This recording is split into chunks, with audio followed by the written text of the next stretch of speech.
A paz do Senhor Jesus, querido irmão, querida irmã, seja bem-vindo a mais um estudo da nossa escola bíblica.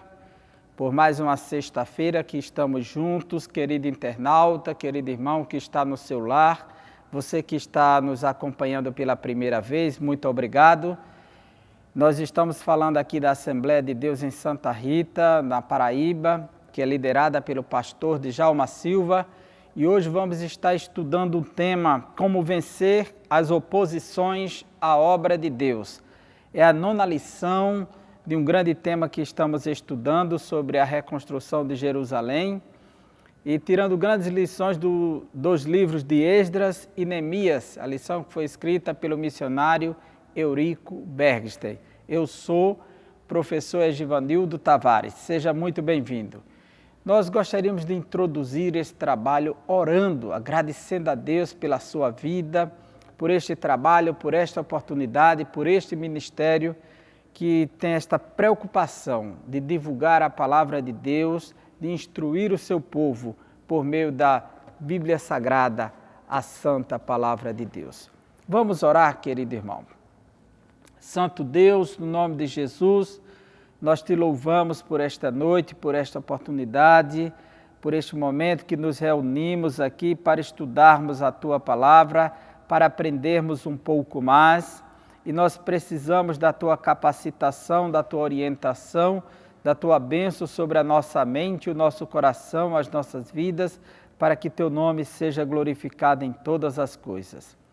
Pai, nós te louvamos e pedimos a Tua bênção sobre cada internauta, cada pessoa que está no seu lar, que a Tua bênção seja extensiva à sua família, ao seu lar. Tu és um Deus de bênçãos, de graça e de misericórdia. Nós pedimos, Senhor, que o Senhor nos faça compreender quais são os seus propósitos por meio desta lição, o seu querer para as nossas vidas. Estamos aqui com os corações abertos e receptivos à Tua voz, Pai. Seja engrandecido, abençoe este trabalho, abençoe o nosso irmão que estará louvando a partir de agora e seja engrandecido na vida de todos por meio do Teu Santo Espírito, Deus. No nome de Jesus, amém. Nós vamos ouvir agora uns louvores com o irmão Geazi Viana, ele estará adorando ao Senhor com o seu violão e você vai aí se deliciando com a doce presença de Deus por meio desses louvores que são direcionados ao trono de Deus e ao nosso coração. Que Deus abençoe.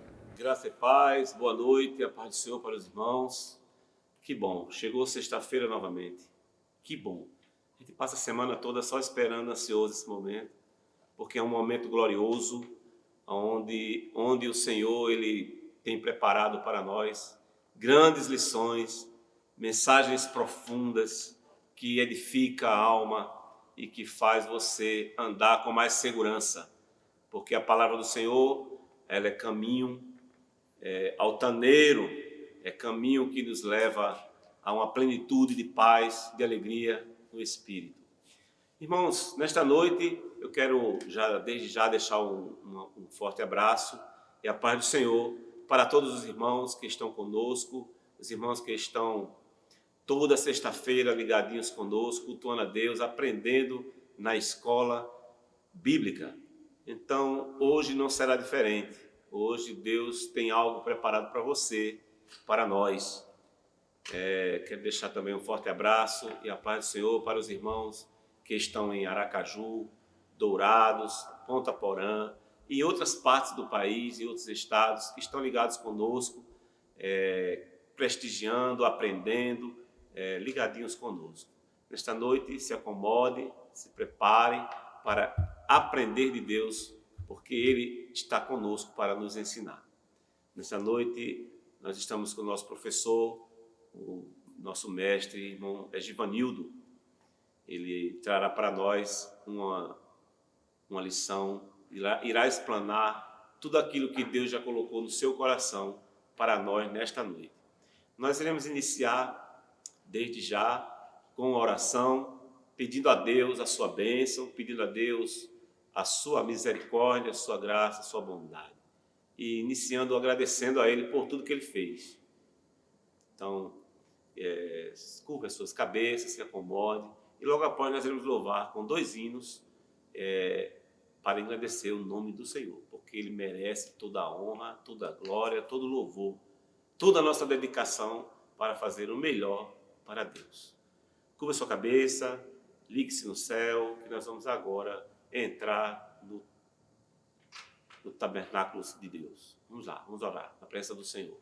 Senhor nosso Deus, nosso Pai, nesta noite, uma noite abençoada, onde o Senhor tem preparado um banquete para nós neste lugar.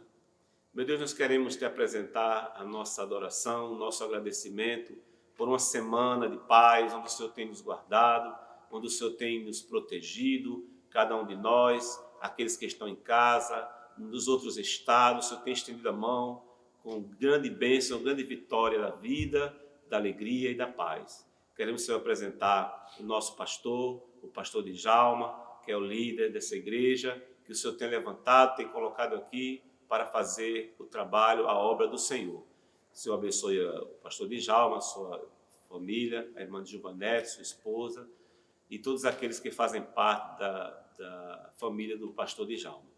Queremos apresentar também o pastor Zé Carlos, que é o pastor presidente da Assembleia de Deus, aqui no estado da Paraíba, para que o Senhor continue abençoando, estendendo a mão e guardando e trazendo sempre esse jeito dele tão amável, tão carinhoso com todos nós. Que Deus abençoe também aqueles que são as autoridades constituídas nesse país, que as autoridades são constituídas por Deus e foi Deus que levantou. Então, que o Senhor abençoe o presidente da República nas suas decisões, os prefeitos, aliás, os governadores primeiro, o prefeito, depois vem os vereadores, que o Senhor venha na cadeia hierárquica, abençoando um a um, dirigindo os passos que serão tomadas as decisões para o país. Fica conosco, Senhor, é assim que nós te oramos, apresentando todos os teus filhos, Senhor, na face da terra. É assim que nós te oramos, Deus, em nome de Jesus. Amém. Vamos louvar a Deus, vamos cantar 2 hinos, porque Ele merece a nossa adoração, o nosso louvor.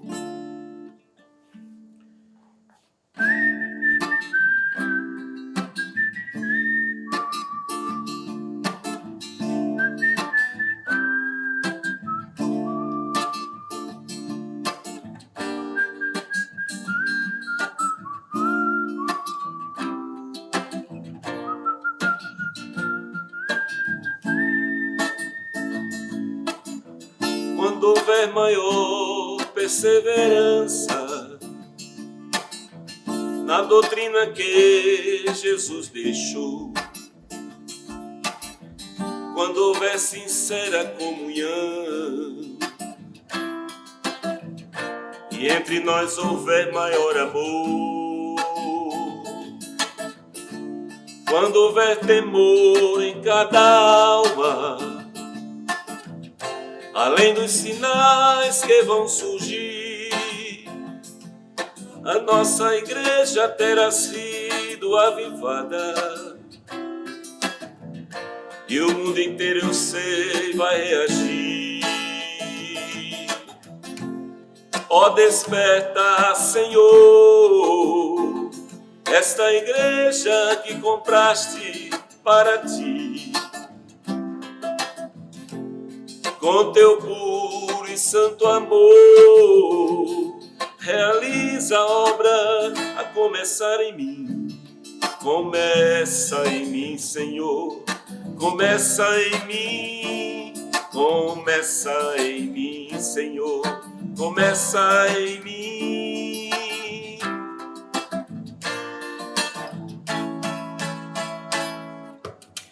Quando houver maior desprendimento e em nós houver mais compaixão, e no momento que preciso for repartir os nossos bens com nosso irmão, quando houver imensa alegria em servir a Deus de todo o coração, a nossa igreja terá sido avivada. Será um exemplo para esta geração. Ó, desperta, Senhor, essa igreja que compraste para ti. Com teu puro e santo amor, realiza a obra a começar em mim. Começa em mim, Senhor, começa em mim, começa em mim, Senhor, começa em mim.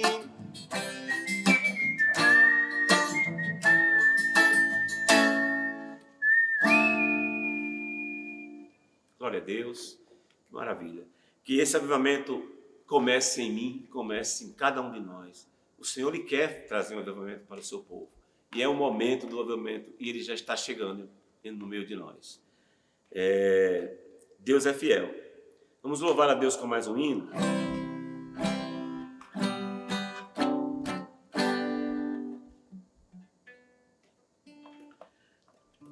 Pode alguém castigar o meu corpo ou tirar a visão dos olhos meus? Pode alguém difamar minha vida, mas não vai me afastar do meu Deus. Nem a morte, nem a vida, nem os anjos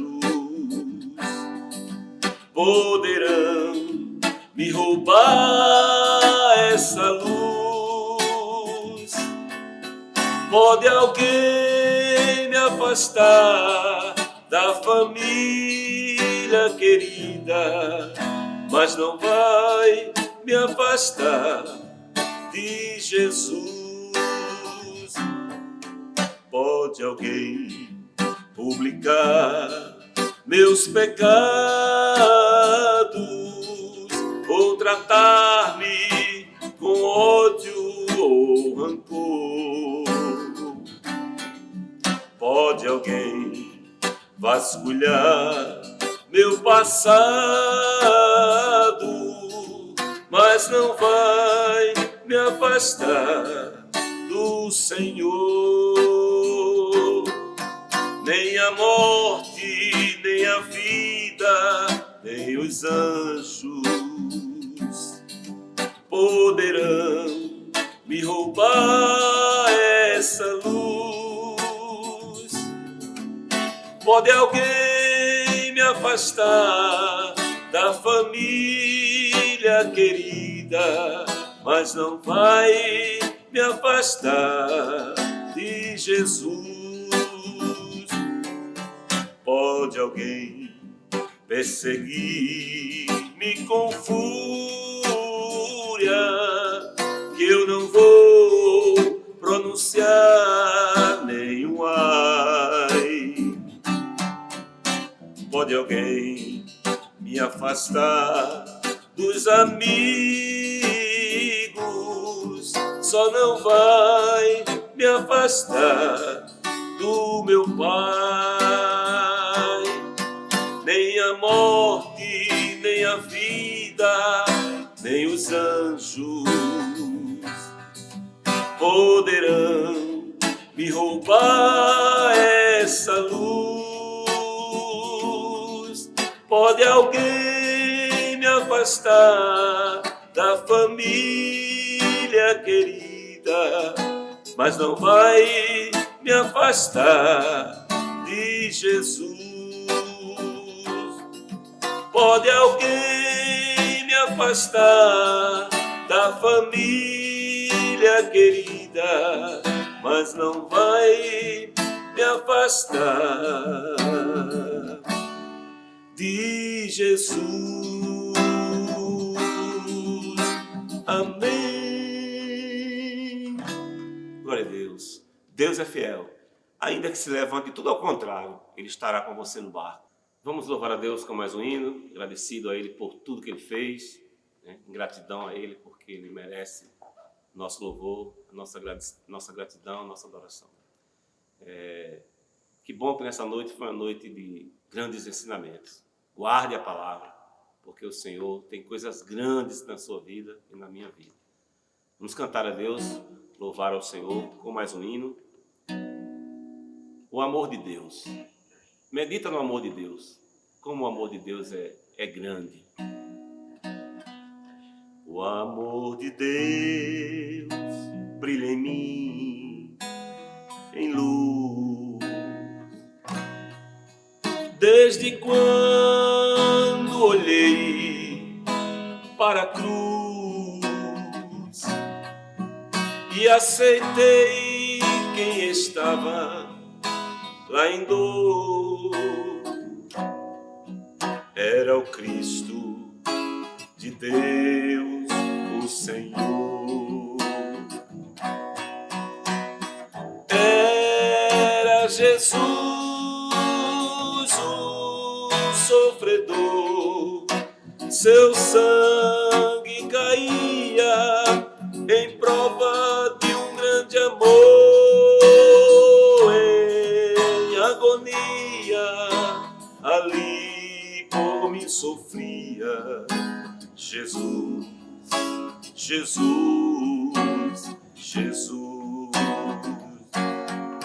Jesus Santo agora está em glória, junto com o Pai nos dando a vitória. Deus é tão bom que por Cristo te salvará. Aceite a Ele e os teus pecados perdoará. Olhe para o céu e comece a clamar o nome Jesus, que faz a gente chorar. Chame esse nome para te consolar. Jesus, Jesus, Jesus. Olhe para o céu e comece a clamar o nome Jesus, que faz a gente chorar. Chame esse nome para te consolar. Jesus, Jesus, Jesus. Glória a Deus. Tenhamos todos uma noite de bênção, uma noite de paz. Que o Senhor fique com cada um, trazendo alegria, rejuvenescimento, paz e gozo no Espírito. É assim que nós nos despedimos, desejando a paz do Senhor para todos os irmãos que estão conosco. Amém. Graças a Deus por mais uma lição, por mais uma oportunidade de estarmos juntos. Você já se deliciou por meio dos louvores e agora vamos meditar nesta lição. A 9ª lição, como vencer as oposições à obra de Deus.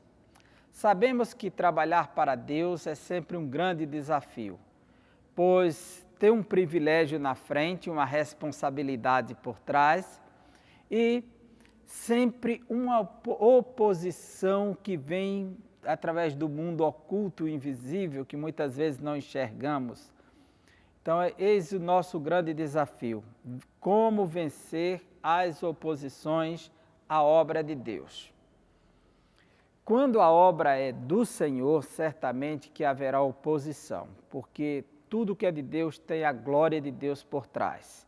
Então, eis aqui o grande desafio. E o nosso tema é este, como vencer as oposições à obra de Deus. O texto áureo nos diz, mas em todas estas coisas somos mais do que vencedores por aquele que nos amou.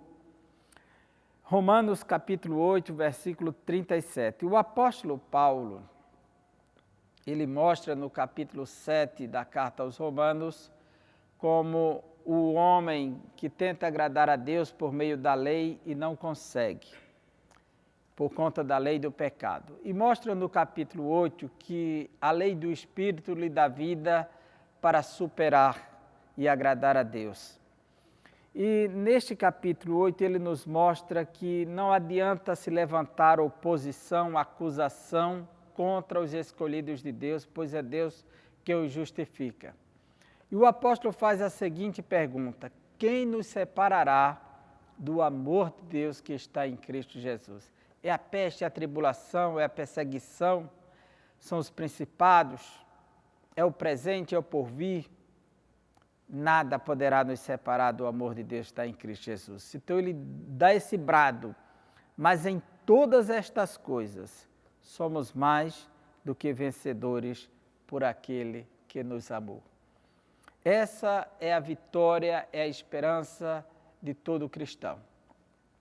Ser mais que vencedor. E como é que ele é mais que vencedor? Somente quando ele está servindo a Deus. Mas em todas estas coisas somos mais do que vencedores por aquele, ou seja, por meio dele, que nos amou, Cristo Jesus. Então é por meio dele que nós vencemos todos os obstáculos, todas as dificuldades. A nossa verdade prática nos diz: quando depositamos nossa confiança em Deus, descobrimos que Ele é muito maior do que todos os obstáculos que encontramos. Essa é a nossa percepção, é a nossa confiança. Quando depositamos a nossa confiança em Deus, aí o resultado é esse: descobrimos que Ele é muito maior do que todos os obstáculos que encontramos. Nós encontramos nas Escrituras Sagradas vários exemplos dos servos de Deus que depositaram a sua confiança no Senhor. Vou dar um exemplo. O profeta Eliseu estava acompanhado de seu servidor quando o exército da Síria cercou a cidade de Samaria e a casa onde ele estava. E o servo de Eliseu ficou tomado de desespero. E Eliseu simplesmente orou ao Senhor para que abrisse os olhos do moço. E ele pôde perceber que havia um outro exército lhe cercando, que era o exército celestial. E aquele exército estava ali para lhe proteger. Enquanto um estava para atacar, o outro estava para proteger. E aí o moço percebeu como o profeta confiava em Deus, e o resultado foi esse: descobrimos que Ele é muito maior do que todos os obstáculos que encontramos. A nossa leitura bíblica se encontra no livro de Neemias, capítulo 4, versículos 8 a 20, e na primeira carta de João, capítulo 4, versículos 4 e capítulo 5, versículo 5.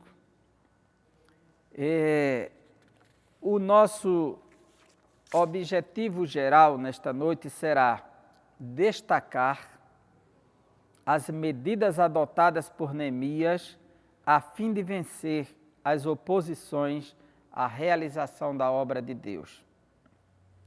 Os objetivos específicos são, primeiro, ressaltar o que a Bíblia afirma sobre a natureza dos ataques espirituais à obra de Deus. Se tem ataques à obra de Deus, então esses ataques são espirituais. Segundo, identificar os meios que o inimigo utiliza para neutralizar a fé do crente.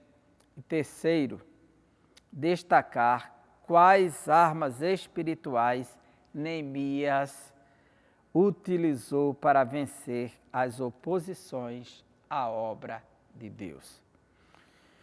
Então vamos lá fazer essa viagem agora com Neemias, voltando ao tempo lá em Jerusalém, no processo de reconstrução dos muros de Jerusalém. A nossa introdução diz assim: na lição de número 7, observamos como a construção dos muros em Jerusalém provocou uma dura resistência por parte dos samaritanos. Nesta lição, a 9ª, iremos observar mais detalhadamente as diferentes formas dos seus ataques e o modo como os judeus conseguiram vencê-los e concluir a obra. Aqui está o grande segredo. Não é só começar a construção, é terminar a construção. E nesta lição nós vamos aprender como foi que eles avançaram em meio aos obstáculos, às dificuldades, às resistências, oposições que surgiram para detê-los, para impedi-los de continuar no processo de reconstrução dos muros de Jerusalém. E essa lição nos traz essa temática com muita ênfase, como vencer as oposições. Então, jamais devemos permitir que alguma coisa venha abalar a nossa fé, porque sem fé é impossível agradar a Deus.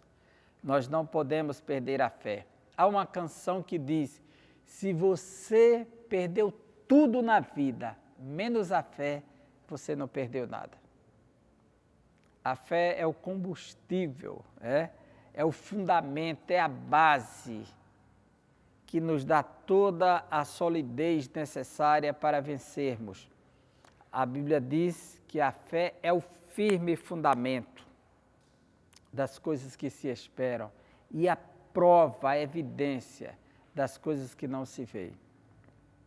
Então, não podemos perder a fé de forma alguma. Capítulo 1 da lição diz: qual a procedência desses ataques? Se você ler comigo aqui no capítulo 4 de Neemias, versículo 8, diz assim: e ligaram-se entre si todos para virem atacar Jerusalém e para os desviarem do seu intento. Porém, nós oramos ao nosso Deus e pusemos uma guarda contra eles, de dia e de noite, por causa deles. A Bíblia revela a verdadeira força por trás destes ataques.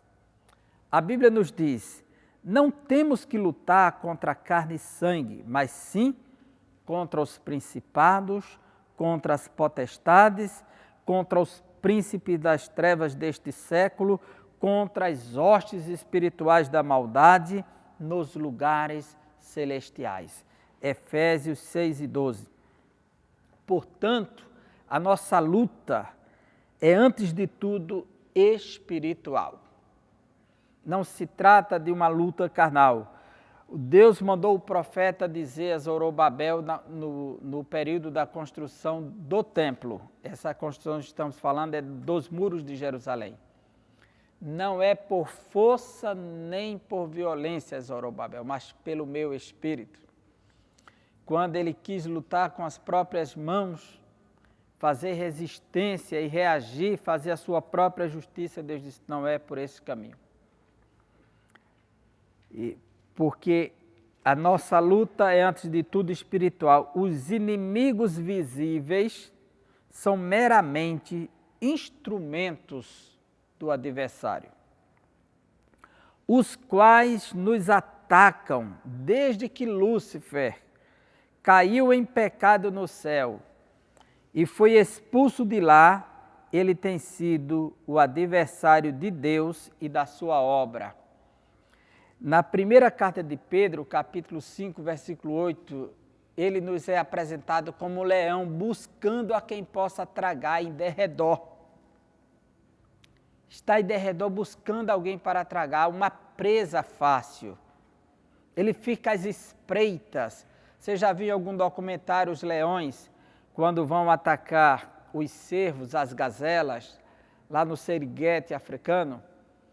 Como ele chega naquelas palha seca e fica por trás, as oculta, espreita e fica circulando para um lado e para o outro, esperando o momento de dar o bote. Assim está o adversário de Deus, buscando quem possa tragar. Mas nunca nos esqueçamos que do nosso lado está o leão da tribo de Judá, aquele que venceu para todo sempre. A raiz de Davi. Qual a orientação que a Bíblia dá diante desta luta? Ela diz para nós, para mim, para você: portanto, tomai toda a armadura de Deus, para que possais, primeiro, resistir no dia mau. A armadura é uma capacitação para fazer resistência no dia mau. E não há quem escape do dia mau. Na vida sempre temos que enfrentar obstáculos. Sempre temos que enfrentar alguma dificuldade. Então, quando chega o dia mau, os que estão revestidos da armadura vão superar.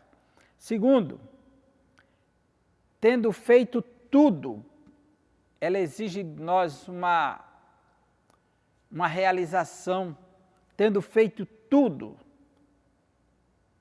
para que possa resistir no dia mau, tendo feito tudo, realizada a obra de Deus, ficar firmes na fé. Nos manter firmes. Vemos assim que a Bíblia não aconselha fugir da luta, mas sim ficar firmes, resistir e vencer, conforme Tiago 4:7. Querido irmão, você não foi chamado para desistir. A carta aos Hebreus, capítulo 10, no último versículo, diz que Deus não nos chamou para desistir. E ele diz assim, Hebreus capítulo 10, você vai acompanhar comigo, versículo 38 e 39. Mas o justo viverá da fé, e se ele recuar, a minha alma não tem prazer nele. Nós, porém, não somos daqueles que se retiram para a perdição, mas daqueles que creem para a conservação da alma. Veja que a proposta de Deus é que avancemos, porque Ele está do nosso lado. Nessa luta contra o mundo invisível, a arma mais eficaz é a fé. A Bíblia diz: quem é que vence o mundo, senão aquele que crê que Jesus é o Filho de Deus? 1 de João 5:5. O fato de crer que Jesus é o Filho de Deus já é vitória sobre o mundo. Por isso a Bíblia aconselha: milita a boa milícia da fé, toma posse da vida eterna. 1 Timóteo 6:12. Essa palavra no grego, milita a boa milícia da fé, ela vem aqui do verbo agonizo, do verbo ago, que vem justamente dos jogos, nós temos no grego os jogos agonísticos, os jogos de luta, de embates, onde dois homens se atracavam, então jogos de guerra, de luta corporal na realidade. E aí vem a palavra agonia, que é o fechamento, sabe? Aqui que causa aquela dor quando fecha, aquela angústia. Os jogos agonísticos. Então diz, milita a boa milícia da fé e toma posse da vida eterna. Pela fé experimentamos a operação do Espírito Santo em nossa vida. Jamais devemos permitir que alguma coisa venha abalar a nossa fé, porque sem fé é impossível agradar-lhe. Veja que a fé, ela foi gerada no nosso coração pela palavra de Deus, conforme Romanos capítulo 10, versículo 7. A fé. A nossa fé, ela é aperfeiçoada pelo sofrimento, a Bíblia nos mostra isso. E aquele que gera fé no nosso coração, a fé salvadora, aquele que aperfeiçoa a fé em nossa vida, é o mesmo que exige de nós essa fé nele mesmo. E Todos que querem se aproximar de Deus precisam da fé. É uma questão sine qua non, sem a qual não é possível. Sem a fé é impossível agradar-lhe. Devemos não temer, mas crer somente, conforme Marcos 5,38, Jesus responde para o homem. Não deis lugar ao diabo, Efésios 4,2. Então nós precisamos da fé, assim como o nosso corpo precisa de água. Estamos sempre precisando de água para o nosso corpo, para hidratar. Da mesma forma, precisamos de fé para a nossa vida espiritual.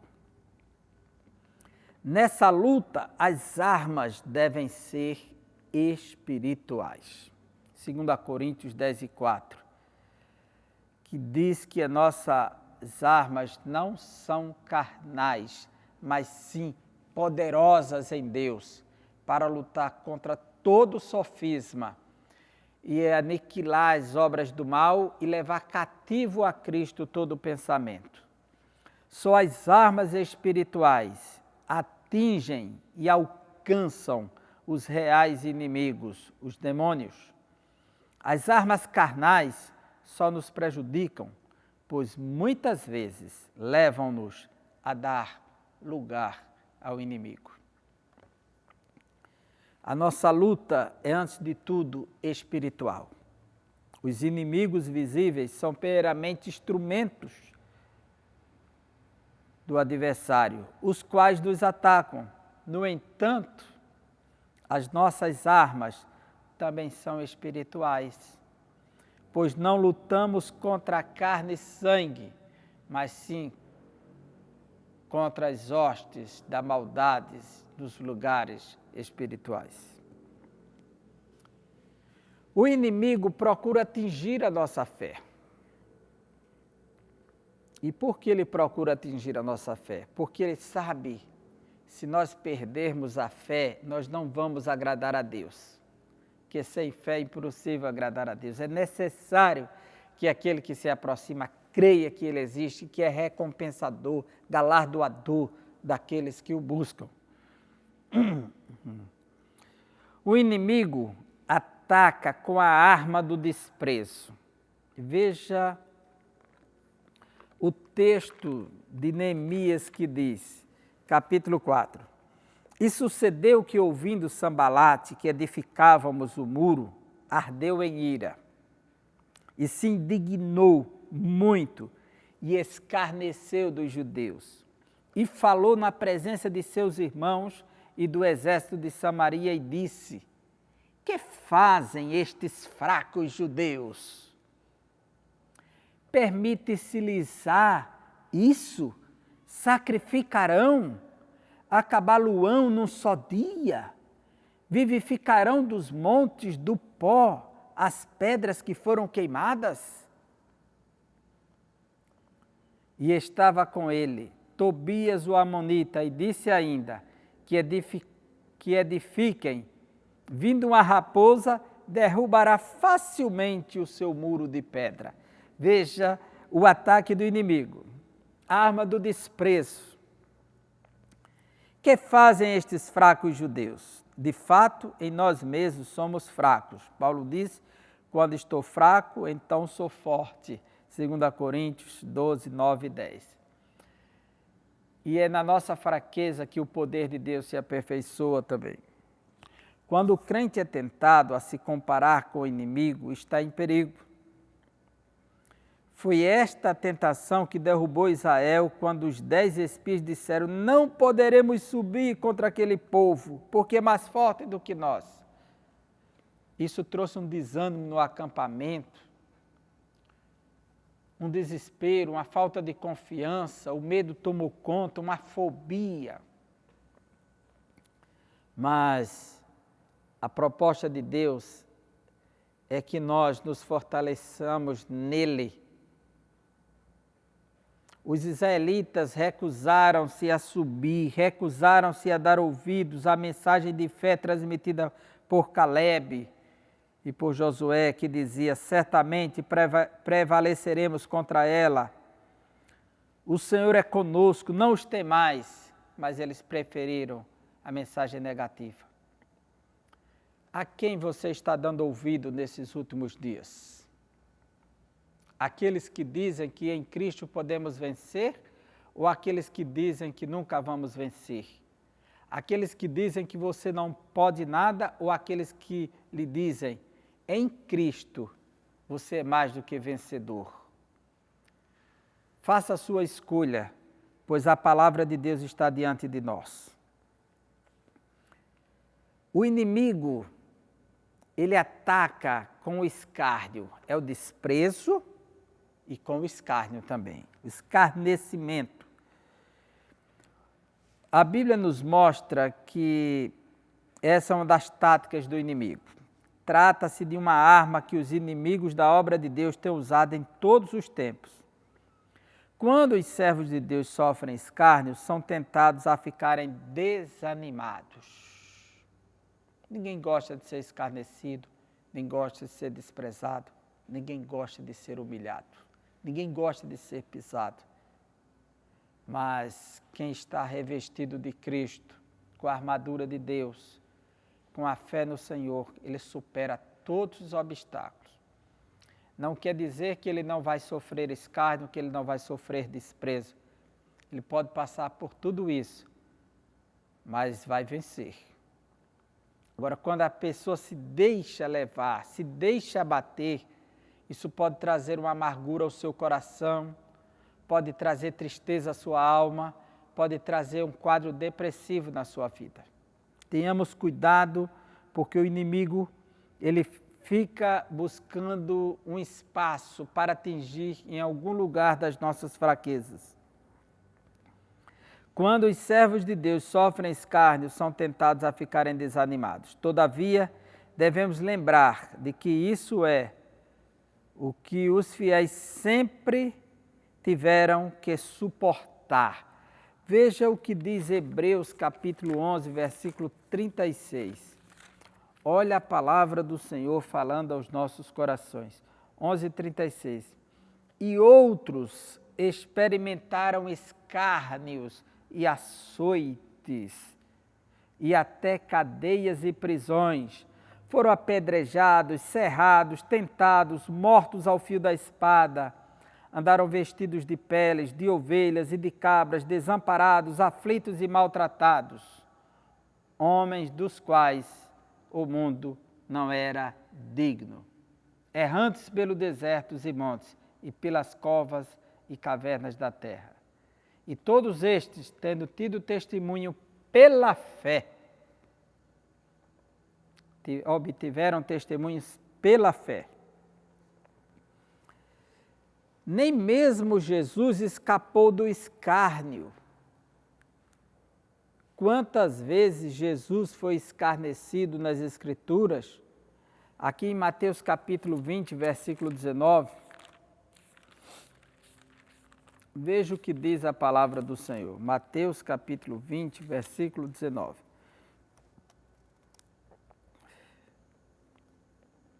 E o entregarão aos gentios para que dele escarneçam, e o açoitem, e o crucifiquem, e ao terceiro dia ressuscitará.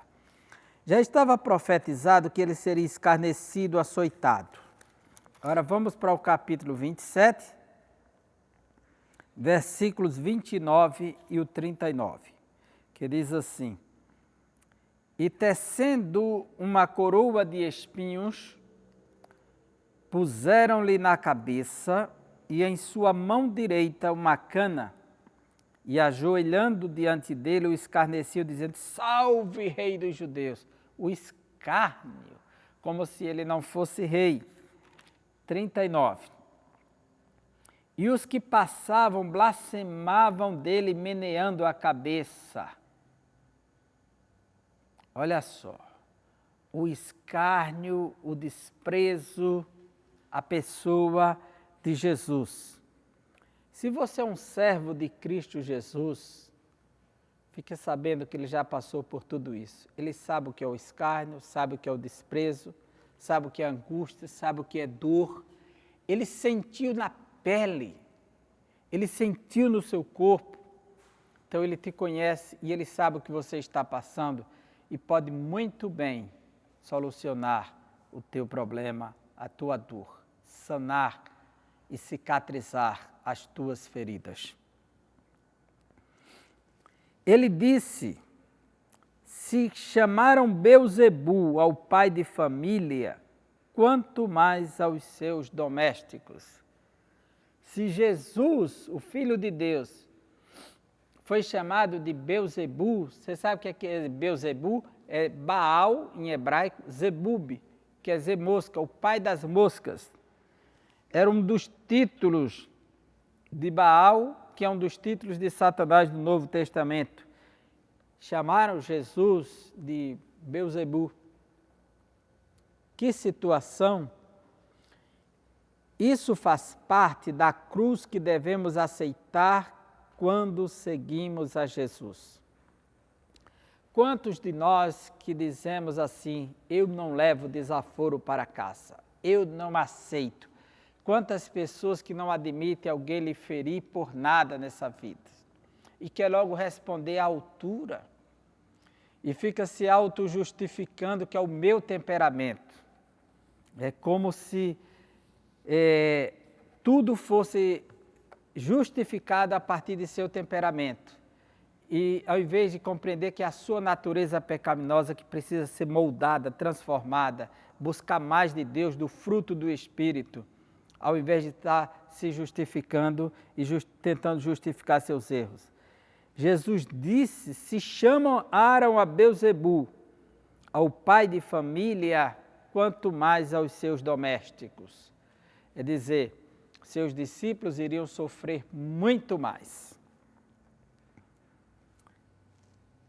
Os que são carnais procuram escapar do escândalo da cruz, conforme Paulo fala em Gálatas 5:11. Eles querem fugir do escândalo da cruz, não querem assumir o peso da cruz, o sofrimento da cruz. A vida cristã ela é feita de desafios, a vida cristã é feita de embates, a vida cristã não é fácil. Então não podemos fugir da realidade. O inimigo chama a nossa atenção para a imensidade da tarefa. E aí os adversários chegaram e disseram para Neemias, vivificarão dos montes de pó as pedras que foram queimadas? Será que eles vão conseguir dar vida a essas pedras que foram destruídas, queimadas? Neemias 4:2. Moisés, ao olhar para a dimensão da tarefa para a qual Deus o chamava, recusou-se a ir. Quando, porém, Moisés meditou na palavra de Deus, que Deus iria com ele, conforme Êxodo, capítulo 3, versículo 12, e que Deus seria com a sua boca, Moisés se animou e viu as montanhas tornando-se em campinas. Quem faz a obra é Deus, mas Ele usa instrumentos, ainda que estes sejam pequenos e a tarefa seja grande. A obra de Deus, é Ele quem dá o crescimento, é Ele quem aperfeiçoa. E Ele faz isso por meio de homens como eu e você. Pessoas pequenas, frágeis, simples, humildes, modestas, independente da posição social, independente das nossas características físicas, independente da situação onde moramos, o que temos, o que ganhamos, o que conquistamos. Deus não olha para nada disso, até porque tudo isso vem dEle. Ele se utiliza de pessoas como instrumentos para a glória do seu nome. Então não interessa quem seja você, se você está com o coração aberto para o Senhor operar e confia que é Ele que vai fazer, pode ficar certo que Ele vai fazer, porque Ele é Deus. Ele é soberano sobre a sua igreja e o seu povo. O inimigo usa contra nós os boatos e as mentiras. Como é terrível ter que enfrentar boatos, calúnias, o contra-ataque dos inimigos. Os samaritanos espalhavam calúnias contra Neemias, dizendo que ele planejava constituir-se rei. No capítulo 2, 19, capítulo 6, versículos 5 e 6, está escrito, inclusive uma acusação por escrito contra Neemias. Tudo isso para amedrontar os judeus e assim atingi-los em sua fé em Deus.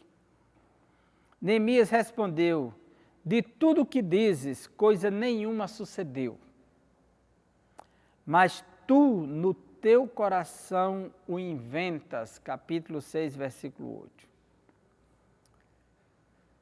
Neemias sabia da inteireza do seu coração, a integridade, a fidelidade. E agora sofrendo a calúnia dessa, os boatos, as mentiras, que ele tinha pretensões pessoais de autoprojeção ao realizar aquela obra. É certo que há pessoas que trabalham com motivações negativas, sempre trabalham pensando em se autoprojetar, em ser reconhecido, em ser visto. Mas Neemias mostra que essa não era a situação dele, não era a intenção dele, não era o desejo dele. Ainda que tenha sido acusado nessa proposta. O apóstolo Paulo escreveu, tornando-nos recomendáveis em tudo, por honra e por desonra, por infâmia e por boa fama, 2 Coríntios 4, versículos 4 a 8. Jesus aconselhou aqueles que sofrerem acusações mentirosas, a alegrarem-se, a exultarem e a não atentarem para o que se fala deles. Mateus 5, 11 e 12. Eis um grande desafio para nós, para mim e para você, como cristãos. É conseguir alegrar-se diante de acusações mentirosas, de calúnias. Grande desafio para nós. Somente aqueles que confiam e sabem da sua integridade e confia que o Senhor vai resolver e vai mudar a situação, que consegue arrancar a alegria do coração em meio às falsas acusações.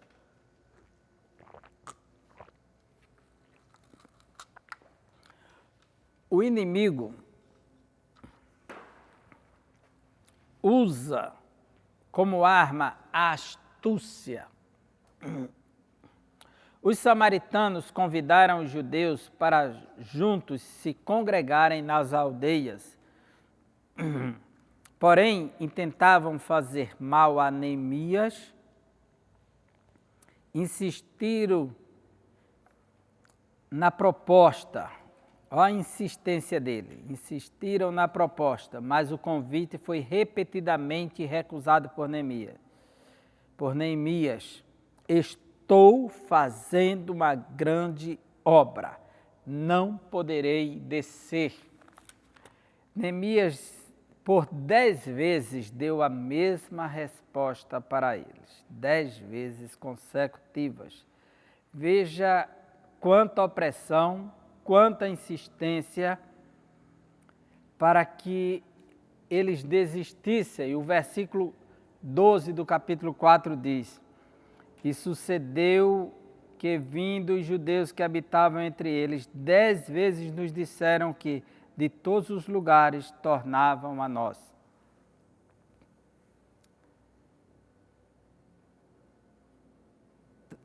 Os samaritanos, eles insistiram com essa proposta e Neemias disse, estou ocupado, estou fazendo uma grande obra, não posso descer agora.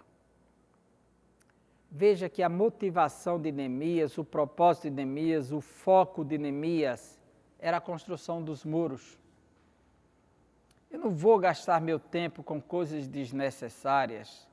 Eu estou realizando uma grande obra, eu não posso descer agora para se envolver com isso.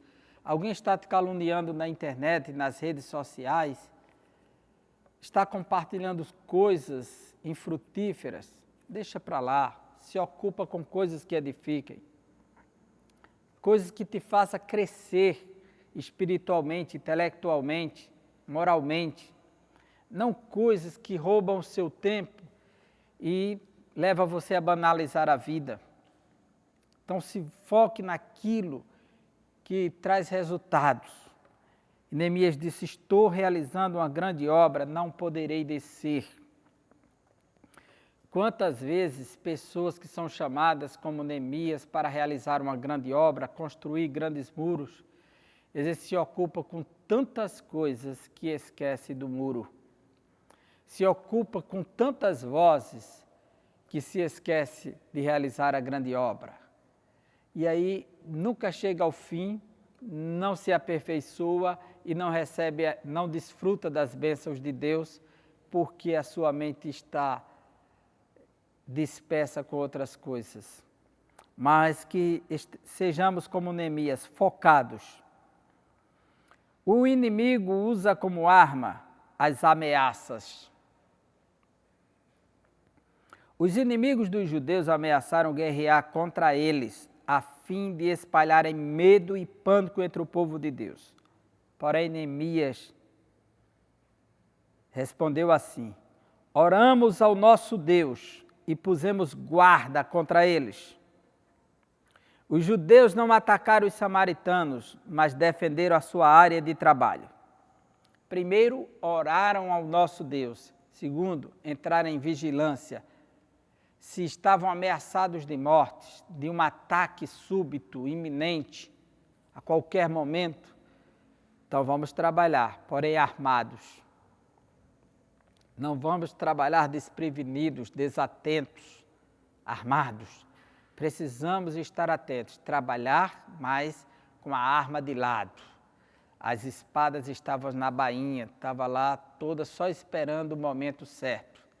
Outros estavam distanciados com cornetas das mãos para anunciar o lado que seriam atacados, se caso acontecesse, mas todos armados.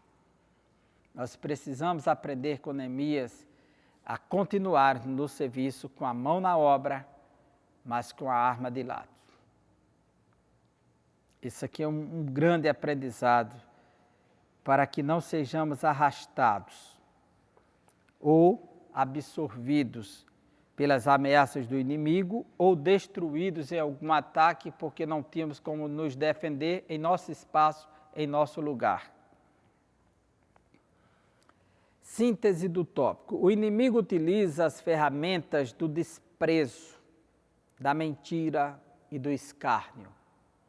Mas é importante entender que isso faz parte da cruz que devemos aceitar quando seguimos a Jesus.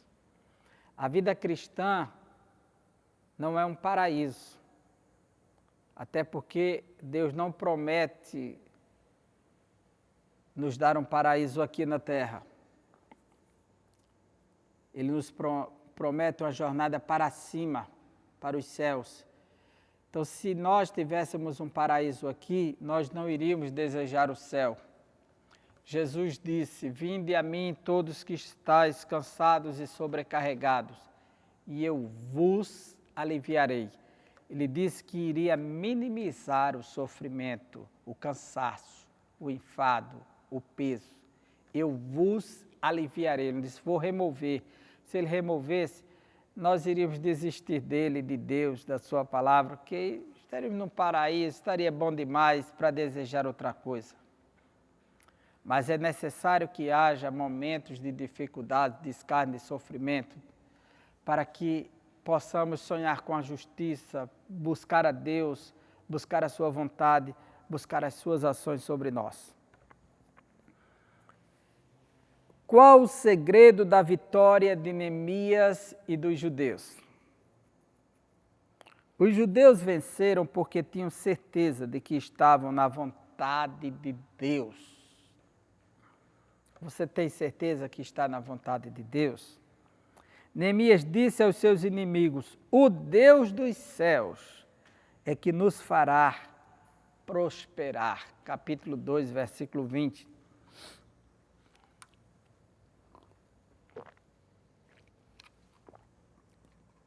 Veja a confiança inabalável de Neemias. Do ponto de vista humano, não tinha como prosperar. Pedras amontoadas, queimadas, entulhos, sujeiras, dificuldades, desafios. Mas quem confia em Deus, ele avança. O Deus dos céus nos fará prosperar. Essa era a confiança de Neemias. Neemias sabia que o Senhor o havia enviado para Jerusalém e que pelejava por eles. Esta certeza nos guarda de precipitações. Quem se precipita com seus pés peca. Um homem apressado com sua boca peca. E de falarmos palavras impensadas, a Bíblia manda colocar um guarda em nossa boca. Podemos assim governar o nosso espírito. Um homem que não tem controle sobre o seu próprio espírito é um homem indomável, um homem colérico, um homem destemperado, um homem que com tudo faz uma tempestade. Então precisamos ter o domínio do nosso espírito. Por isso não é ter muita riqueza, não é ter muito conhecimento, não é ter muita beleza, não é ter muitos amigos, é ter o controle, que se não tivermos o controle do nosso espírito, perdemos o amigo, perdemos a riqueza, perdemos tudo que está à nossa volta. E ao invés de sermos reconhecidos e respeitados por aquilo que glorificamos a Deus, seremos desprezados e envergonharemos o nome de Deus e do Evangelho. Os judeus venceram pela oração. Neemias era homem de oração. Com frequência, lê-se sobre como Neemias orava. Ouve, ó nosso Deus, lembra-te de mim para o bem. Lembra-te, meu Deus, de Tobias e Sambalate. Neemias 4:4. Então, Neemias está sempre agindo com as armas espirituais. É o primeiro passo dele, a oração. A oração. Aquele que ora, coloca as suas dificuldades diante do Senhor, quer e pode resolvê-la. Ele coloca diante do Senhor que quer e pode resolvê-la. O mesmo Deus nos exorta a orar. É o que também nos prometeu que pode responder às nossas orações. Agora preste atenção. Deus responde todas as orações. Não há oração que Ele não responda, de acordo com a Bíblia Sagrada. Agora, existe um diferencial entre responder e atender. Tem coisas que pedimos que Deus responde, mas não atende. Tem orações que Ele responde e atende aquele pedido. Mas tem coisas que Ele sabe o que é melhor para nós. O apóstolo Paulo disse que orou 3 vezes para Deus remover da sua carne um espinho. E Deus disse para ele, não, a minha graça lhe basta. Respondeu, mas não atendeu. Moisés pediu para que Deus riscasse o seu nome do livro da vida. Deus disse, não, eu risco desse povo, mas o seu não. Respondeu, mas não atendeu. Moisés orou para entrar na terra prometida. Senhor, me deixe entrar nessa terra.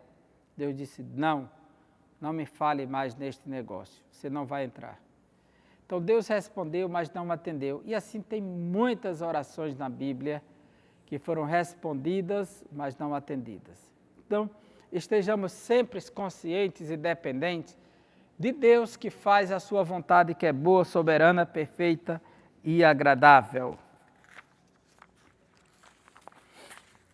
Devemos orar também. 1 Tessalonicenses 5,17 diz assim, orai sem cessar. Jesus deixou-nos o mesmo ensino, falou-nos da necessidade de perseverarmos na oração, usando para isso uma parábola em Lucas 18:1, da mulher que insistiu na oração e perturbou um juiz iníquo e ateu, e foi atendida, mostrando que toda persistência tem uma resposta. Quanto mais quem ora a um Deus amoroso e bondoso, e quem é filho.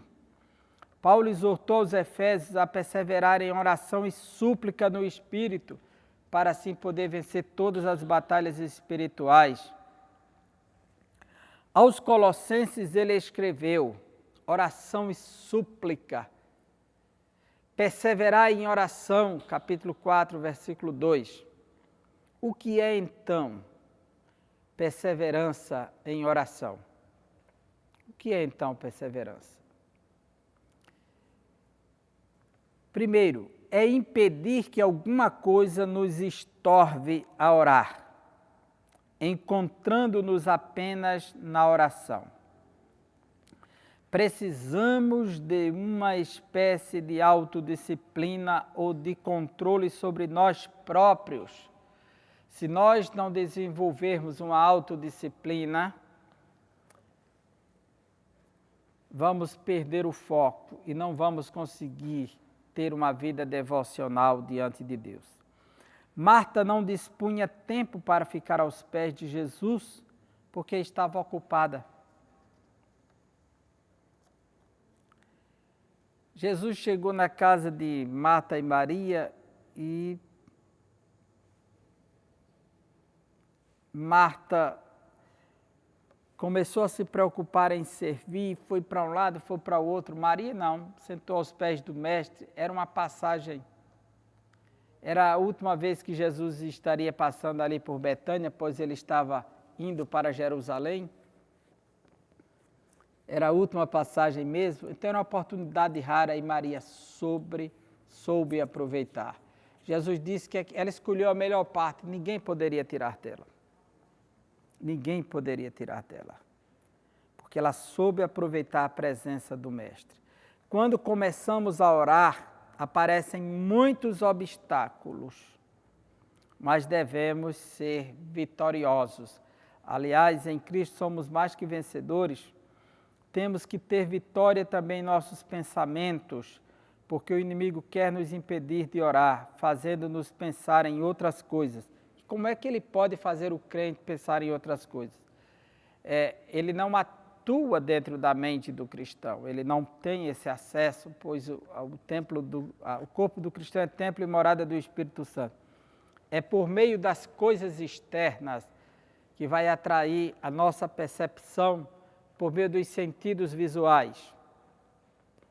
E quando a gente vê, a gente é atraído, e quando é atraído a gente foge a imagem na mente, ou se torna cativo de pensamentos negativos. Principalmente pessoas que se dedicam a assistir filmes com cenas indesejáveis, imorais, onde o erotismo toma conta, a podridão que mina essa contracultura. Então, a busca pela sensatez de estar orando sempre para ter uma mente sadia, um corpo sadio, para poder ter força para orar, tanto física quanto espiritualmente.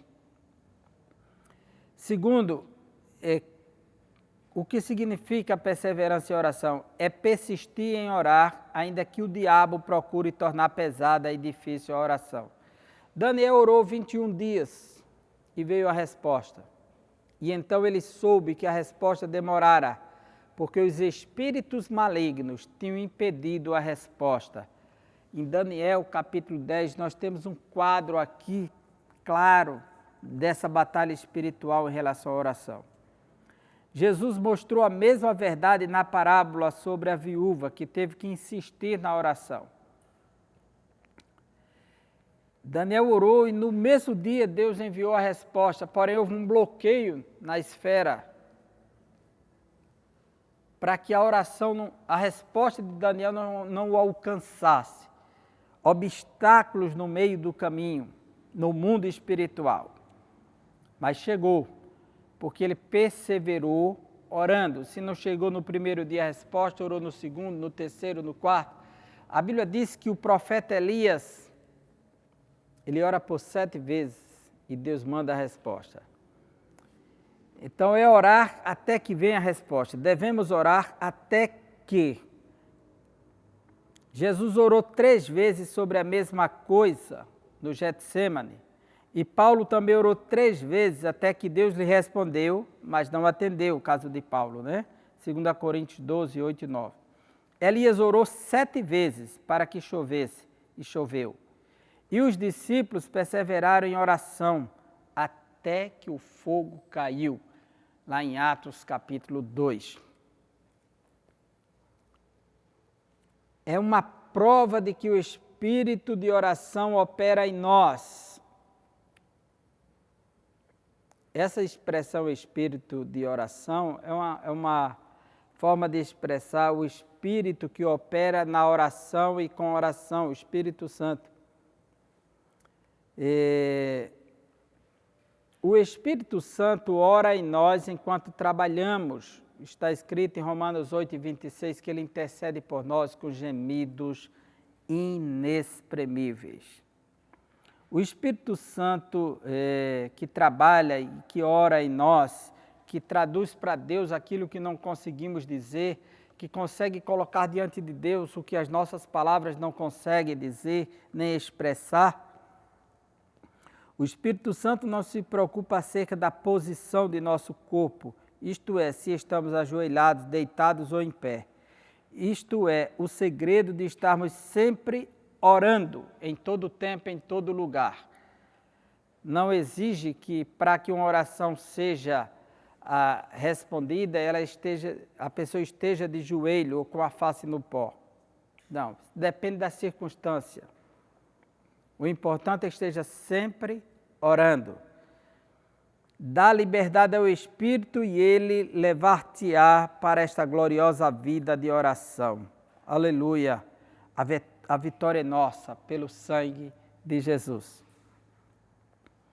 Neemias sabia que o Senhor o havia enviado para Jerusalém e que pelejava por eles. Essa certeza, acompanhada do compromisso com a oração, foram importantes para que o servo do Senhor alcançasse êxito na sua missão.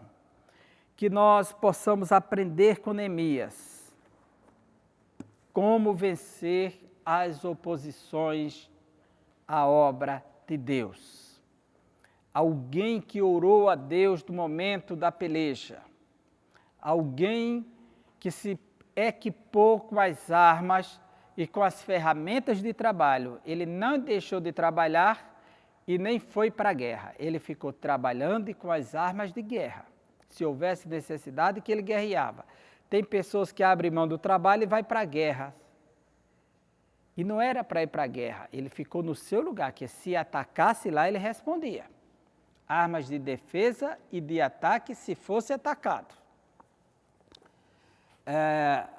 Se eu não me engano, foi a primeira-ministra de Israel, Golda Meir, que disse, se eu não me engano, não falha, mas foi um judeu que disse essa frase. No dia que os palestinos largarem as armas, haverá paz. No dia que Israel largar as armas, será destruído. Então, é uma frase muito forte. Isso que, aprendendo com Neemias a trabalhar com as armas na mão. Ele não foi guerrear, ele ficou no seu lugar. Então não deixe o seu trabalho para ir fazer guerra, porque alguém ameaçou, então você pegou suas armas e foi para lá atacar e responder. Não, não é assim. Fica no teu lugar, continua trabalhando com a ferramenta na mão e com a arma na outra. Se atacar aí você responde, se defende. Mas por enquanto, faz como Neemias. Ora ao Senhor, que te fará prosperar em todas as coisas. Que Deus abençoe você, que Deus abençoe a sua família, e nós louvamos a Deus por mais uma aula. Ficamos agora com nosso irmão Geazi, mais uma vez, louvando ao Senhor, glorificando a Deus, e vamos deleitar a nossa alma, adorando por meio dos louvores. Que Deus abençoe você, e até o próximo estudo, se Deus quiser. Vamos louvar a Deus com mais um hino, agradecido a Ele por tudo que Ele fez, né? Em gratidão a Ele, porque Ele merece nosso louvor, nossa gratidão, nossa adoração. Que bom que nessa noite foi uma noite de grandes ensinamentos. Guarde a palavra, porque o Senhor tem coisas grandes na sua vida e na minha vida. Vamos cantar a Deus, louvar ao Senhor com mais um hino. O amor de Deus. Medita no amor de Deus. Como o amor de Deus é grande. O amor de Deus brilha em mim, em luz.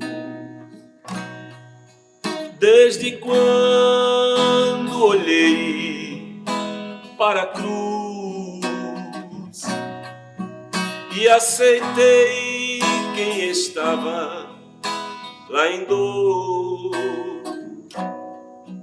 era o Cristo de Deus, o Senhor.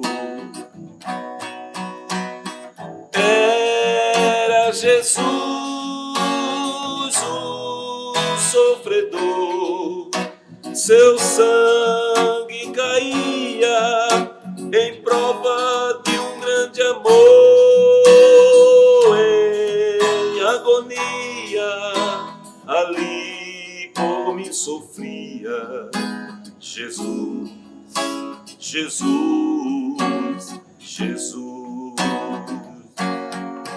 Jesus Santo agora está em glória, junto com o Pai nos dando a vitória. Deus é tão bom que por Cristo te salvará. Aceite a Ele e os teus pecados perdoará. Olhe para o céu e comece a clamar o nome Jesus, que faz a gente chorar. Chame esse nome para te consolar. Jesus, Jesus, Jesus. Olhe para o céu e comece a clamar o nome Jesus, que faz a gente chorar. Chame esse nome para te consolar. Jesus, Jesus, Jesus. Glória a Deus. Tenhamos todos uma noite de bênção, uma noite de paz. Que o Senhor fique com cada um, trazendo alegria, rejuvenescimento, paz e gozo no Espírito. É assim que nós nos despedimos, desejando a paz do Senhor para todos os irmãos que estão conosco. Amém.